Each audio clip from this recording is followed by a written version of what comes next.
కొంచెంగా పట్టాలు ఎక్కుతున్నది.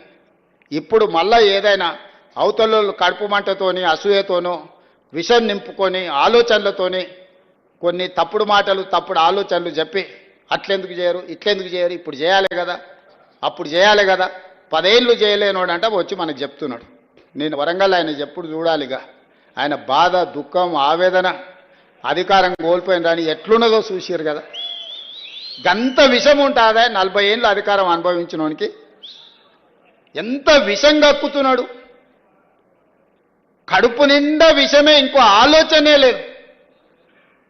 అరే పిల్లలు చేస్తురా మరి కొంత సమయం ఇవ్వాలి కదా 10 ఏళ్ళు మాకు కూడా ఇచ్చారు వాళ్ళకు 4 ఏళ్ళు చేయని మేము కూడా సహకరిస్తాం మేము కూడా నా అనుభవం ఉంది సూచన చెప్తా గిట్ల కాదు గట్ల చేయండి మీకు అనుభవం ఒకవేళ వయసు ఉడుకు రక్తం ఉంటే గట్ల కాదు అనుభవంతో మేము చెప్తున్నాను ఒక్క మాట నన్ను చెప్పినా ఈడు ఉన్నోళ్ళు చెప్పరు మీరు అందరు వినుంటారు కదా ఆయన ఏం చెప్తాడు తిట్టుడు శాపనార్థాలు తప్ప పిల్లి శాపనార్థాలు పెడితే ఉట్టి దిగి కింద పడతా అది ఉట్టి మీద పాలుంటే పిల్లికి అందవు ఇక పిల్లి కింద కూర్చొని ఒకటే పైకి తలెత్తి శాపనార్థాలు పెట్టి నా ఉట్టి దిగిపడా ఆ కుండ వలిగిపోను ఇది ఇట్లా జరగని అది అట్లా జరగని పిల్లి శాపనార్థాలకు ఉట్టి దిగిపడుతుందా లేకపోతే సిద్ధశెట్టి కింద కూర్చొని ఎవడన్నా మంత్రాలు చదివితే సితకాయలు రాలుతాయా ఆయన కథ గట్లనే ఉంది. ఇట్లాంటి మంత్రాలతోటి ఇట్లాంటి శాపనార్థాలతోని తెలంగాణ ప్రజలు విఘ్నులు. చంద్రశేఖరరావు గారు మీరు చేసిన మోసం మీరు చేసిన దగ మీరు చేసిన దోపిడి ఇంకా కళ్ళ ముందల కనిపిస్తూనే ఉంది. నువ్వు కనిపించినావంటే ఆ గాయం పచ్చిగా మళ్ళీ ప్రజలకు గుర్తొస్తుంది. నువ్వు దాచుకున్నావు గదే పని చేయి బయటికి రాకుండా కొంత కాలానికన్నా జనాలు నువ్వు చేసిన పాపాలను మర్చిపోతారు. నువ్వు మళ్ళీ కనిపించినావంటే అన్నీ గుర్తుపడతారు. మేం చెప్తానే ఉన్నాం అవుల పోరలు ఆ పోరలు ఏందే అట్లిచ్చినావు ఊరి మీద కానీ చెప్పలే అసెంబ్లీలో ఆయన గదే అన్నాడు ఆడ వేదిక మీద ఈ పోరగాళ్ళని పిల్లల్ని పంపిస్తేనే వాళ్ళు చెప్పలేకపోతున్నారని వాళ్ళ పిల్లలు అవల మాటలు మాట్లాడుతున్నారని నేను ఎప్పుడో చెప్పిన. అక్కడికి వచ్చే చదువు నేర్పు. దళితుని ముఖ్యమంత్రిని చేస్తాను మోసం చేస్తూ కనీసం ఆ దళితుని ప్రతిపక్ష నాయకుడినన్నే చెయ్యి.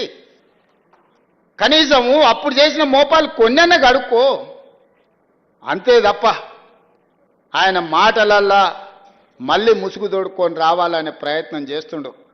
కపట నాటక సూత్రధారి అని వెనకటికి చెప్పారు కదా కపట నాటక సూత్రధారి మళ్ళీ బయలుదేరిండు. ప్రజలు అప్రమత్తంగా ఉండండి. కార్మిక సోదరులారా మేడేనని నేను మాటిస్తున్నా. ఏ వెసులుబాటు ఉన్నా ప్రతి రూపాయి మీ సంక్షేమం కోసం మీ అభివృద్ధి కోసం మీ పిల్లల చదువుల కోసం ఖర్చు పెట్టే బాధ్యత నాది. నమ్మండి నన్ను 20 ఏళ్ళు మీకు అండగా నిలబడతా. నమ్ముకున్నోళ్లను కాపాడుకునే బాధ్యత మా ప్రభుత్వం చేస్తుంది. కులగణన చేస్తామన్నాం చేసినాం.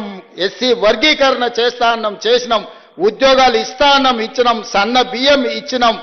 ఇవాళ ఆడబిడ్డలకు బస్సు ఉచితంగా ఇచ్చినాం. చెయ్యగలిగింది ప్రతిదీ చేస్తున్నాం. ఏదైనా సమస్య ఉంటే మీకే చెప్పుకుంటాం. మీరే మా పెద్దలు. మేము ఒకరి దగ్గరికి వెళ్ళి చెప్పుకునే అవసరం నాకేముందా? మీరందరూ కలిస్తే మీరందరూ మా అండగా నిలబడితే ఆ కుర్చీలో కూర్చున్నా. మా తాతలు ఇచ్చిన ఆస్తి కాదు ఆ కుర్చీ. మీరిచ్చిన కుర్చీ మీకే చెప్పుకుంటే ఏమన్నా ఉంటే ఎవ్వరు ఏం అనుమానం పెట్టుకోకండి. ఏడికి వెళ్తాడుకొచ్చి కూర్చుంటా మీ మధ్యలోనే కూర్చుంటా. నాకున్నది ఏంటంటే నా దగ్గర ఏం గుంజుకుంటారు ఏముంది నా దగ్గర మీరు గుంజుకోనికే ఏదైనా ఉంటే చెప్పుకుంటారు. చెయ్యాలనే చిత్తశుద్ధి నాకుంది. చేయగలిగింది ఉంటే అక్కడికక్కడనే చేసి వస్తా.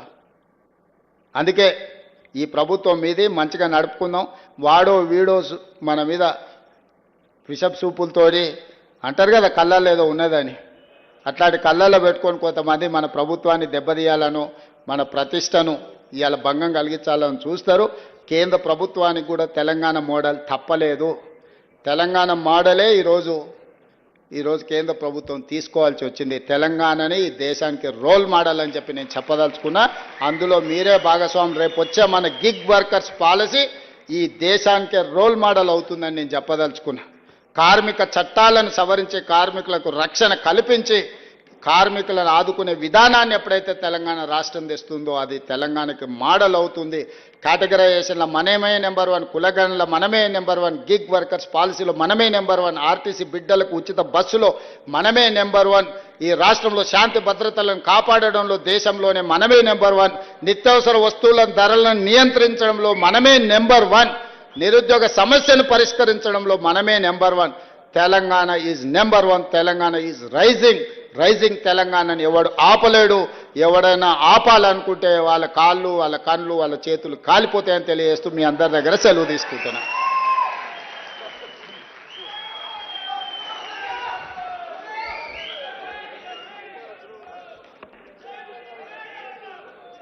రైజింగ్ తెలంగాణ ఆ లోగో మీ మనసులో ముద్రితమైతే చాలు. మరి ఎన్నిట్లో నంబర్ 1 ప్రభాకర్ గారు, మిత్రులు శాసనసభ్యులు రాజ్ ఠాకూర్ గారు, మిత్రులు శాసనసభ్యులు కాళే యాదయ్య గారు, ప్రభుత్వ సలహాదారులు హర్కర వేణుగోపాలరావు గారు, అదేవిధంగా వేదిక మీద ఉన్న అధికారులు, మేడే ఉత్సవాల సందర్భంగా ఇక్కడికి విచ్చేసిన కార్మిక సోదరులకు అందరికీ కూడా మేడే సందర్భంగా శుభాకాంక్షలు తెలియజేస్తున్న మిత్రులారా, మీ శ్రమశక్తి, మీ చెమట చుక్కలు ఈ ప్రపంచ అభివృద్ధికి బాటలు వేసినాయి అనడంలో ఎలాంటి అతిశయోక్తి లేదు. ప్రపంచంలో ఎన్నో ఉద్యమాలు, ఎన్నో పోరాటాలు శాశ్వత పరిష్కారం చూపించకుండా, అభివృద్ధి బాటలు వేయకుండా అర్ధాంతరంగా ముగుస్తూ ఉంటాయి.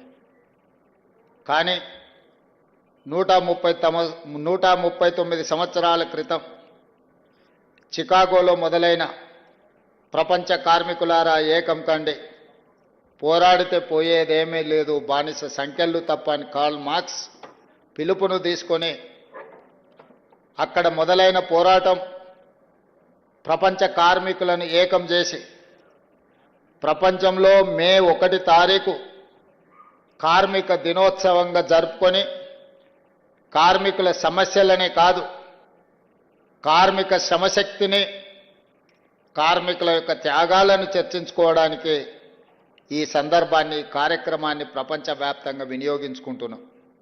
ఈరోజు తెలంగాణ రాష్ట్ర ప్రభుత్వం ఈ కార్యక్రమాన్ని అధికారికంగా నిర్వహించడమే కాకుండా ఈరోజు ప్రధానంగా తెలంగాణ ఉద్యమంలో భాగస్వాములైన సింగరేణి కార్మికులు, ఆర్టీసీ కార్మికులు, విద్యుత్ కార్మికులు, అసంఘటిత కార్మికులు, నూతనంగా గిగ్ వర్కర్స్ కూడా ఈరోజు ఈ కార్యక్రమంలో పాల్గొని తెలంగాణ రాష్ట్ర సాధనలో ఈ కార్మికుల యొక్క పాత్ర మరవలేనిది.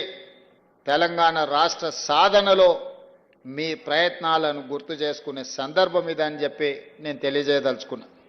మిత్రులారా, ఏ దేశమైనా ఆర్థిక రంగంలో అభివృద్ధి జరగాలి అని అంటే పరిశ్రమలు రావాలి, పెట్టుబడులు పెట్టాలి.